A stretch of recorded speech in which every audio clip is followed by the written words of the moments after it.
This is the Leadership School podcast. From conflict resolution, boundaries, and customer service, we dive into what it takes to be an extraordinary leader.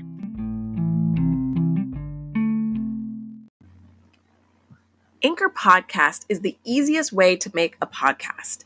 Not only is it free, but it has everything you need, including creation tools that allow you to record and edit your podcast right from your phone or computer. For me, in just a few minutes, I was able to go from an idea to a reality of having my podcast launched and out there. Anchor not only distributes your podcast for you on all platforms, but it has everything you need in one place. You can download the free Anchor app or go to anchor.fm to get started. Welcome back to the Leadership School podcast. I am your host, Kyla Cofer. I just want to thank you so much for being here and for listening. I want to give a special shout out today to Kelly, Carter, Cleo, and Artemis. Thank you guys so much for listening. It just means a lot that you're here and listening to what I have to say. And you are inspiring me every day. I am now inspired, Kelly, to look for a cat. Actually, I've been looking for cats ever since our conversation, and am thinking about adding a furry friend to our family. We'll see. I'll have to keep you guys updated on how that goes. But I just wanted to check in here. It's been a couple of weeks since my last podcast.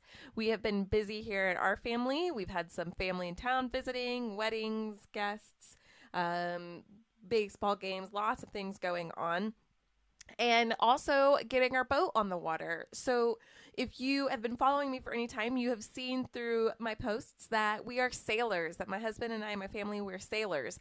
We acquired a sailboat last year. It's a Alaina 22, if you know anything about sailing, and we learned how to sail. We knew nothing about sailing. In fact, when we first got the boat, we kind of tried to rig it up, and I think we almost died because it was so challenging to put up and put together. And then we took some sailing classes and learned and got a little expertise. And now we can rig our sailboat. From the first time we tried, it took us, I don't know, a day, 2 days. Now we can do it in an hour and an hour and a half max, which is pretty amazing. So we took the boat out sailing this weekend, and there was this moment on the boat when my husband and I, we were taking the sail down. Now, your main sail is the main part that sails your boat, and it's held up by the mast and the boom. And the mast is in the middle of your boat, and the boom, it makes kind of a L shape with the mast, and that's the bottom of the sail. And when you take the sail down, you flake it. You fold it back over the boom, back and forth over the boom. Well, I haven't really done this a lot. We each kind of take turns doing this, my husband and I. One person steering the boat, making sure that you're not going in circles, catching the wind while you're trying to put the sail down. And then the other person flakes the sail. And if we're lucky, we have a third person on board to help us with the boat and flaking that sail. But anyway, we were trying to do it this weekend, and I was not getting it. Like, I have done this before, but my husband and I were both doing it together, and we had somebody else manning the tiller or steering the boat, and we were trying to flake the sail over the boom, and for some reason, it just was not working. We were not communicating with how this needed to be done. I think when you're doing is as a one-person job, you have in your mind of how you need to do something, and you have to flake it back and forth, and you're doing the job on your own and checking all the things. And but when you're doing this with somebody else, one person's doing one side, one person's got the other side, and you've got to work together to do this. And for some reason, we just were not connecting and getting this job done to the point where I almost had to just not even do it and step and help at all because we were communicating so poorly. We had to redo the sail, I think 3 or 4 times in order to get it right. It was a little frustrating. On top of that, we were the end of our sailing day. We were hot, thirsty, hungry, tired. We were on board with our kids. We always take our kids, which is wonderful. We want them to experience this and to learn how to sail. But, it is kind of exhausting sometimes trying to maintain them, keep them happy, and teach them while also making sure we're being safe on the boat and, doing what you got to do and trying to catch the wind, all those things. So we were just done. All of those things built up and we couldn't communicate well. So that is the topic of our conversation today, is clear communication in leadership, because I've been thinking about it since this incident. I felt during our little communication fiasco, I was starting to feel really resentful. I felt like, well, I was being treated poorly, or he wasn't communicating well enough with me. He wasn't telling me how to do this, and it was all his fault. And this is so ridiculous. And,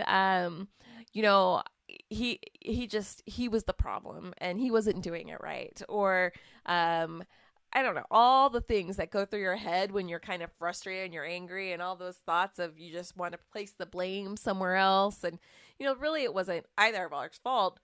We just weren't connecting to get this simple job done. And to be fair, it's not that simple. It's kind of hard to do, especially for newbie sailors like ourselves, as we're trying to just learn this. We'll get better and better at it. But what is really important, I think, that for me is to learn how to communicate well and clearly as a leader. It's something that I've really strived for, and something that's always on my mind in my email communications, in my phone communications, in person, that I always want to be really clear about what I'm trying to convey. And sometimes that gets really difficult. And sometimes, no matter how hard I try, the other person still doesn't get it. And then that point, you have to really be creative in how you're trying to get your message across. And not everybody speaks my language, right? Not everybody speaks your language, even though it's the same language. Like, you might be an English speaker. You might come from a different culture, a different background. You might be taught differently. You might learn differently. And so, in that sense, we don't always speak the same language. When you have a roommate, you notice this. When you are living with other people, you notice this, right? You notice that, oh, the way I do something, and I'm explaining how to do this, and they do it differently. Or you assume that they're going to do things and see things the same way that you do, and then you have to realize, oh, wait, we are all doing this a little bit different, and you kind of got to work through those kinks and those communication issues. So how do you strive to communicate clearly in leadership roles and positions? I think part of that is going to be feedback, right? It's going to be saying, okay, did you understand what I was saying?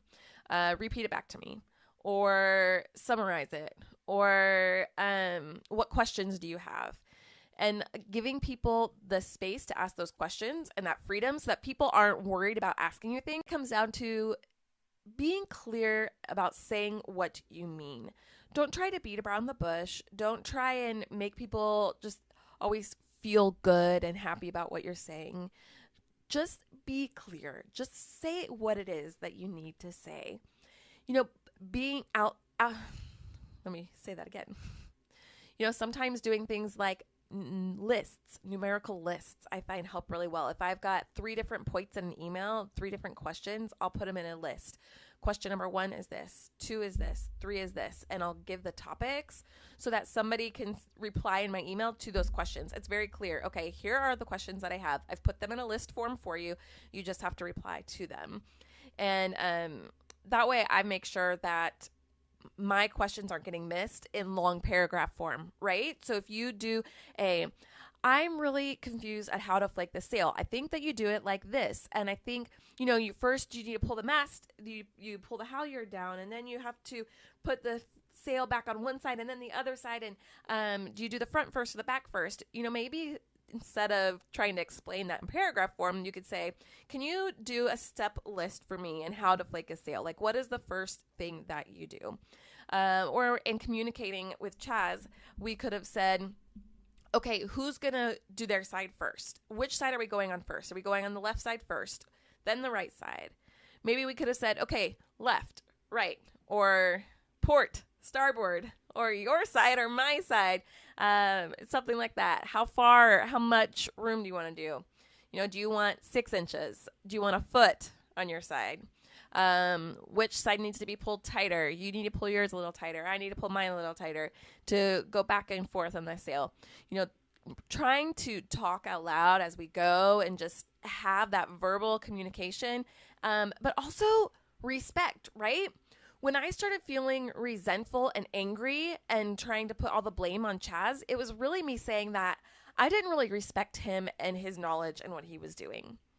Now, to be fair, I was tired, hungry, thirsty, hot, all of those things. And so I can acknowledge that I was having my own issues and that he was also tired and hot and hungry and frustrated and all of those things, thirsty.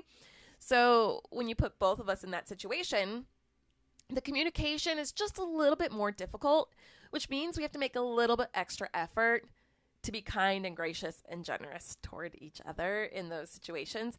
So first, when you're trying to be clear with someone, communicate well, be in your right mind. If you know that you're already feeling stressed and anxious, maybe you just need to take a break. If this is a situation where you can't step away, like we're in the middle of the lake, we got to take the sail down if we want to go the direction we're going to go, if we're going to turn the motor on. I know I'm throwing out a lot of sailing references out here, and I'm sorry for those of you who aren't sailors, which was me a year ago. I'm just learning these things. But when you are sailing and there's no wind for us, we were on the lake and there was no wind, and we had a timeline and we needed to get back to our dock, we just pulled our sails down and turned the motor on. And we didn't want to have motor and sails and all of that. So we're in the middle of the lake. It's time. You got to take the sail down. We don't really have time to step away. Not only do we not have time to step away, but we're on a boat. There's nowhere to go. I mean, I can move a little bit, maybe the front of the deck or, close the cabin up or cover my ears or just turn my back, something like that, and take some deep breaths. But there really isn't a lot of places to go and to take that break. And when you have other people on board, it's not like you can really take time to have an argument and try and work it out. So sometimes you just have to get through it and then later come back and say, what happened there? Okay, now we know when we're on the boat, we need to come up with a system to work together to do this better the next time. It's always okay to come back to the situation after it occurred and clarify, to apologize, to give that respect. Like I said, I really wasn't giving Chaz that respect of he knows what he's doing. He just as much as I do. He's done this as many times as I have. He's not any better or worse than I am at flaking a sail. It's just something that we have to learn to do, and we have to learn to do together. So we're frustrated right now. Let's just do our best to get this job done in whatever way that's going to happen right now. It's not going to help us to just be angry and yelling at each other on the boat with our kids and whoever else in the middle of the water. What helps us is just getting out of our own way and getting the job done. But when we're trying to communicate through emails, through Facebook, that's a beast, isn't it? Trying to have a conversation, especially about maybe a hot topic on Facebook. It comes down to really, I think, wanting to give dignity and respect to the other person. And what does that really mean? That means listening. It means being clear about what you say, not communicating when you're angry, not getting fired up, letting yourself step away, step back when you need to, acknowledging that the other person is going through their own set of circumstances, their own journeys, that they have their own things and opinions, beliefs, their own background, history that have brought them to this conversation. But if you're being clear about what you are trying to communicate, the point that you're trying to get across, you can do that with kindness and generosity. You don't have to be a jerk about it. You can do that with still listening to other people and hearing what they have to say. You might not be right. You might be right. And if you are right, that doesn't mean you have to brag about it or put the other person down or put them in their place or ha ha ha ha, told you so. When it's, hey, go make 100 copies of this document. Well, do you want them color copies? Be clear about that. Do you want front and back? Be clear about that. Do you want them stapled?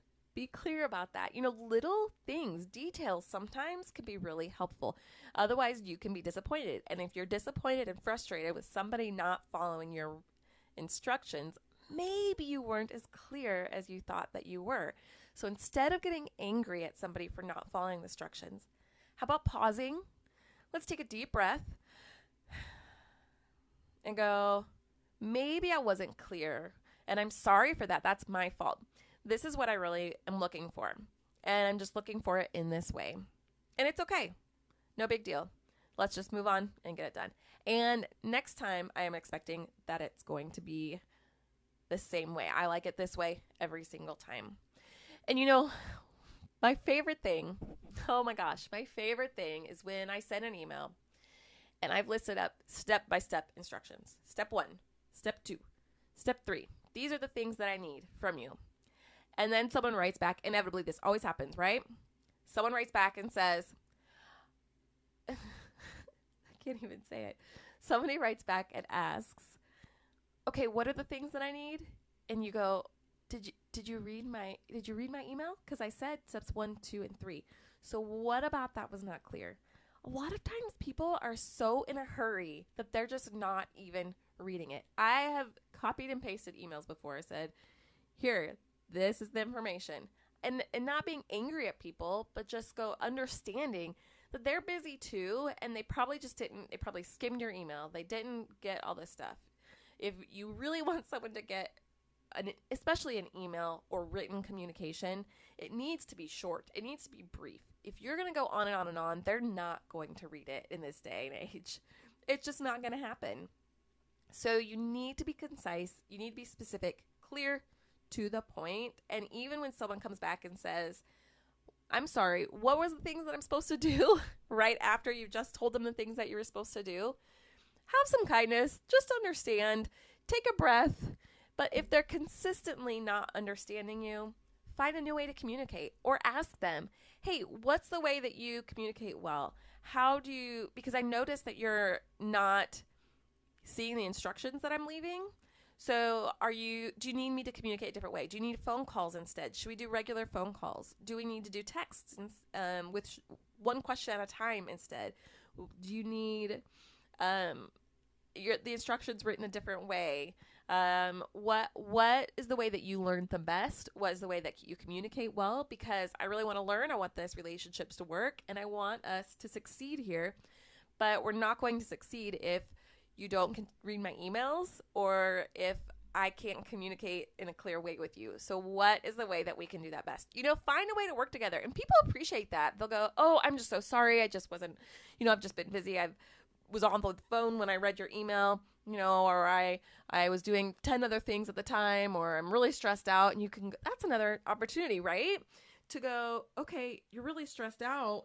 I'm so sorry to hear that. How else can I help you? How else can I serve you? What is causing you to be stressed right now? Is there anything that I can do to alleviate that? How about you can just get back to me with just this one thing for now. And then next week, once I get that done, I'll get back to you with the second thing. Or if you're the boss and you need your employees to get back to you and they're not reading your emails, it might be time to have that conversation. Okay, what's not working here in this communication? We're not communicating well here. You're not responding. You're not doing the things that I've asked you to do. How can we work together a little bit better to make this happen? And not in a derogatory way, but in a way of, I really want you to succeed here, and I want our team to succeed here. And the only way for us to do that is for us to find a better way to communicate well and work together well. So let's do this. Let's grow together and make this happen. And what a cool way to build a relationship and to build that value in your team and that employee retention, build that respect, build that culture in your team of helping each other and wanting to work together and get to know each other. It's a really, really great way to lead the way, to still accomplish your goals, but also to build relationships, is just to ask, just to make that a little extra effort. Even if it takes extra time on your behalf, think about the time that it would take right now to just ask a little bit, what kind of communication would be better for you? Then it would be to repeat your instructions 4, 5, 6, 7 times. Just that one little moment of asking and seeking and finding out how best can we work together. Okay, so I hope that was just a little bit of something for you guys to think about today. be sure to like and subscribe to this podcast so that other people can find it. And I'd love it if you'd leave me a review on your favorite podcast app. So again, more people can find this podcast and we can get to the topics that you really want to hear about and really grow your leadership skills. And we'll all do this together, right? Where I'm still growing in my leadership. We're all growing in our leadership. That's the point of life, is to always be growing and learning and to have fun while doing it. All right, you guys have a great week. I look forward to seeing you next time.